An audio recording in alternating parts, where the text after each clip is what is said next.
সূর্য দীপার কাছে এসে বলে যে তবলা দাদা আমাকে সব কিছু বলেছে, আমি তোমার পাশে দাঁড়াতে চাই। দীপা বলে আমার পাশে দাঁড়ানো লোকের অভাব নেই, আর আপনার সাথে তো আমার সম্পর্ক শেষ হয়ে গেছে। তবে আমি রাকেশকে কথা দিয়েছি শহরের সবচেয়ে বড় হার্টের ডাক্তার তার মেয়ের অপারেশন করবে। তখন সূর্য বলে দীপা আমার কথায় বলেছে আমি করব তোমার মেয়ের অপারেশন। একজন বাবার কাছে তার মেয়ে কতটা তা আমি খুব ভালো করেই জানি, কারণ অনেক বছর আগে আমার বুকের একটা পাঁজর ভেঙে গেছে। আজকে যদি সে থাকত তাহলে জয়ী তোমার আর তার মধ্যে কোনো পার্থক্য থাকত না। আর সেই জন্যই তোমাকে দেখে আমার তার কথার খুব বেশি মনে পড়ে। তারপর সূর্য চারুর অপর চিৎকার করতে করতে বাড়িতে ঢুকে আর সোনাকে বলে তুমি এবার উপরে চলে যাও। তখন সোনা সূর্যকে বলে বাবা এবার আমি তোমার কোনো কথাই শুনব না, তুমি এবার চারুকে বিয়ে করো। তখন সূর্য বলে সোনা চুপ করো, তুমি এবার উপরে যাও, আর এতদিন তুমি আমার লাইফ কন্ট্রোল করেছ, এখন থেকে তুমি আমার লাইফ কন্ট্রোল করতে পারবে না। আর আজকে থেকে আমার লাইফের ডিসিশন আমি নেব, আর তোমার লাইফেরও ডিসিশন আমি নিব।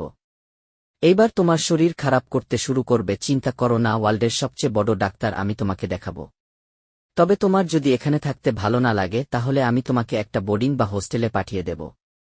এরপরেও চারুকে বলে ও মনে হয় কিছু বুঝতে পারছে না, তুমি বলে দাও তাহলে বুঝতে পারবে।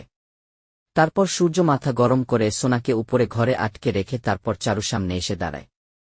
তারপর চারু বলে আমি তোমাকে পাওয়ার জন্য এই যা কিছু সব আমি করেছি।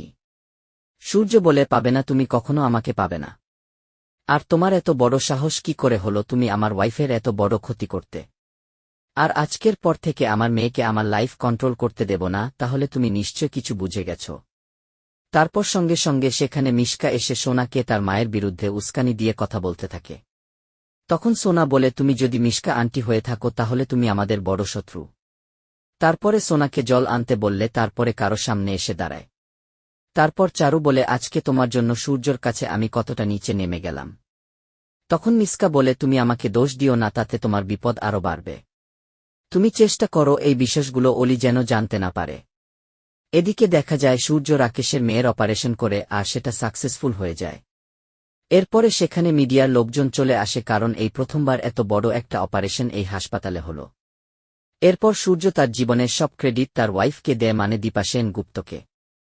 তারপর মিশকা দাঁড়িয়ে দাঁড়িয়ে সব দেখে আর ভাবে জয়ী তুমি আমার কাজটা করলে না, তবে আমি কি পারি না পারি তোমাদের দুজনকে শেষ করে দিতে পারি।